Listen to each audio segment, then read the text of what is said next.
Imagine waking up one day to find out that the President of the United States wants to buy your country. Not metaphorically. Actually purchase it, like a piece of real estate. This isn't science fiction. This is Greenland in 2025. For decades, this massive island sat quietly at the top of the world, known mainly for ice sheets, polar bears, and a population smaller than most mid-sized cities. But suddenly, Greenland has become the most contested piece of real estate on Earth, with the United States, Europe, China, and Russia all circling like predators. What changed? Why would anyone fight over what appears to be a frozen wasteland? And could this icy island actually trigger the next great global conflict? By the end of this video, you'll understand why Greenland might be the most important territory in the 21st century, and why what happens here could determine the balance of global power for generations to come. Let's start with the moment that brought Greenland into the global spotlight.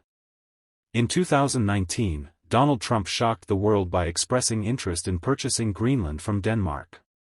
The Danish Prime Minister called the idea absurd, and most media treated it as another Trump eccentricity. But here's what most people missed: Trump wasn't the first American president to want Greenland. Not even close. In 1946, President Harry Truman offered Denmark $100 million in gold for the island. That's about $1.5 billion in today's money. During World War II, the United States actually occupied Greenland to prevent Nazi Germany from using it as a military base. The U.S. built Thule Air Base in 1951, which remains one of America's most strategic military installations today. Now, with Trump back in the White House in 2025, the Greenland question has returned with a vengeance. But this time, the context is completely different, and the stakes are exponentially higher. So why does America want Greenland? Let me count the ways. First, geography. Look at a globe, not a flat map. Greenland sits directly between North America and Europe, commanding the Arctic passages that connect the Atlantic and Pacific Oceans. It's 1,500 miles from Washington, D.C., closer than Los Angeles. If you control Greenland, you control access to the Arctic, and increasingly, the Arctic is where global power will be decided.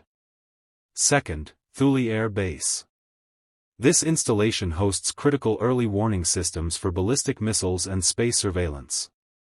It's part of America's nuclear defense shield.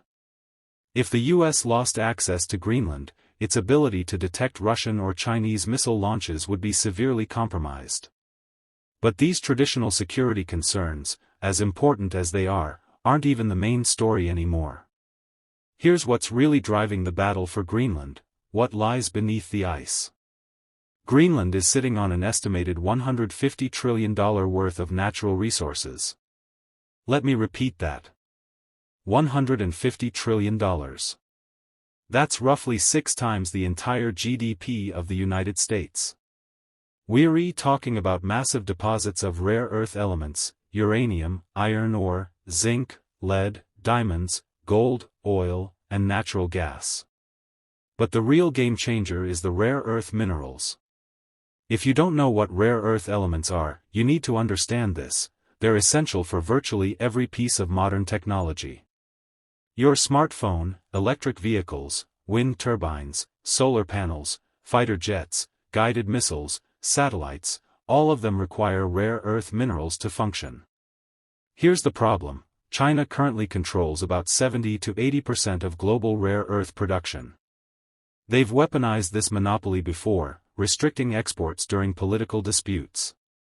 The United States and Europe are terrifyingly dependent on China for the minerals that power their economies and militaries. Greenland could change everything.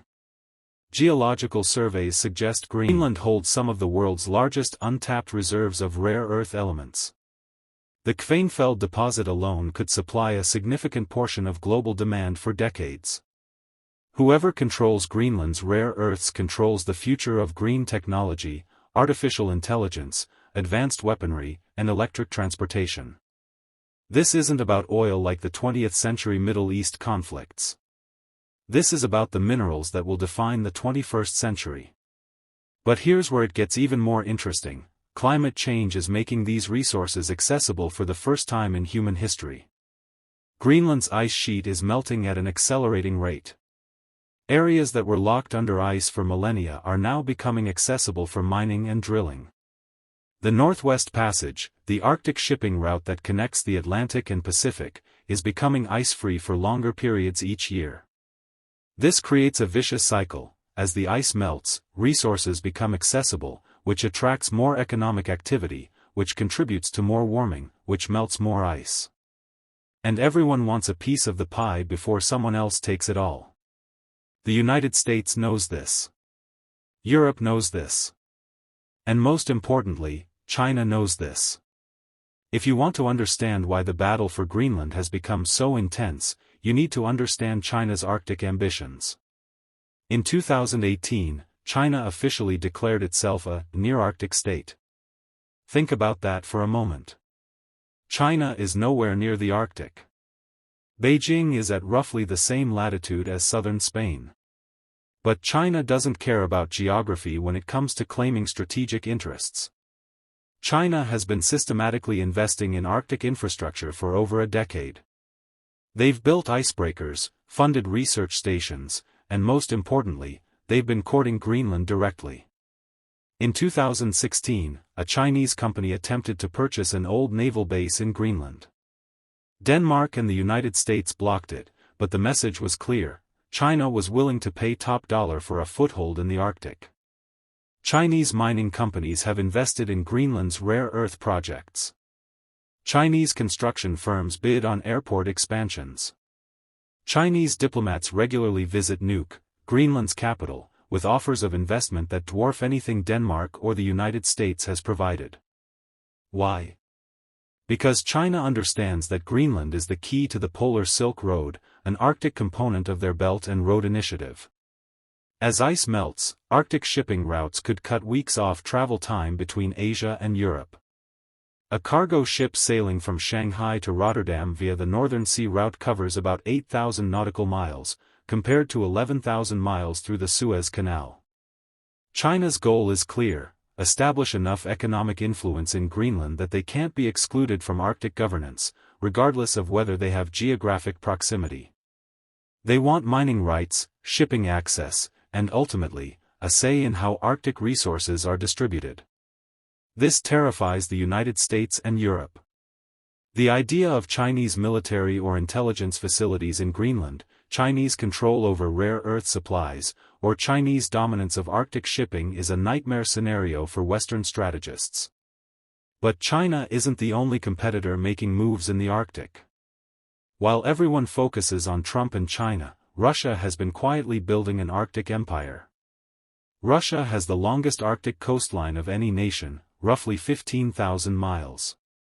They've been militarizing the Arctic more aggressively than any other country, reopening Soviet-era bases, building new military installations, deploying advanced air defense systems, and stationing nuclear-capable bombers within striking distance of North America.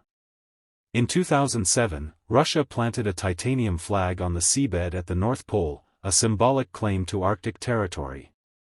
They've been systematically mapping the Arctic continental shelf to justify territorial claims under international law. Russia's Northern Fleet, based in the Arctic, is one of its most powerful military forces.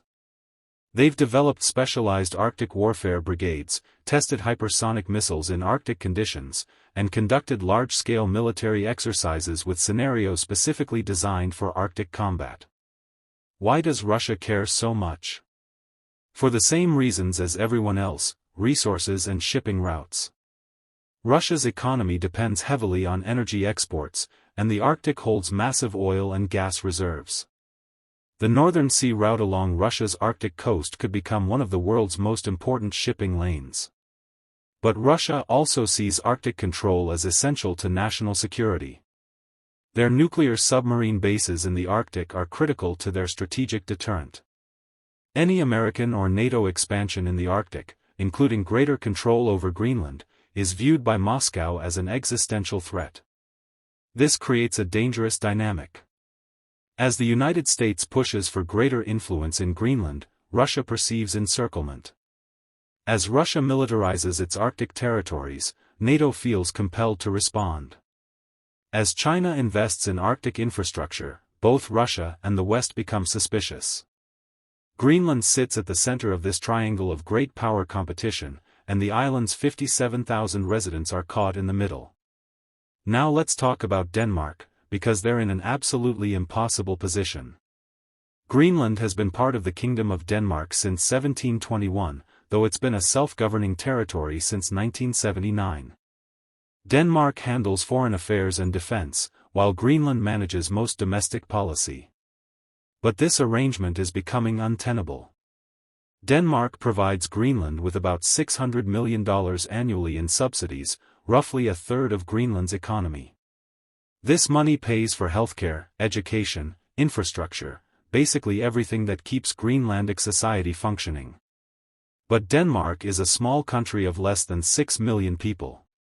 They simply don't have the resources to develop Greenland's mineral wealth, build the necessary infrastructure, or defend the territory against great power competition.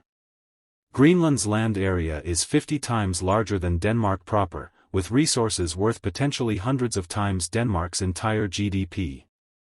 Here's Denmark's nightmare scenario: Greenland declares full independence, which is increasingly popular among Greenlanders. Without Danish subsidies, Greenland needs another economic partner. China offers massive investment with no political strings attached. The United States offers investment but demands military concessions. Russia makes opportunistic overtures. Denmark loses Greenland, the Arctic balance of power shifts dramatically, NATO's northern flank becomes vulnerable, and Denmark gets blamed by its allies for losing strategic territory to hostile powers. Alternatively, Denmark tries to hold on to Greenland more tightly, which inflames Greenlandic independence movements, makes Denmark look like a colonial power in the 21st century, and ultimately fails anyway because Denmark lacks the resources to compete with great power offers.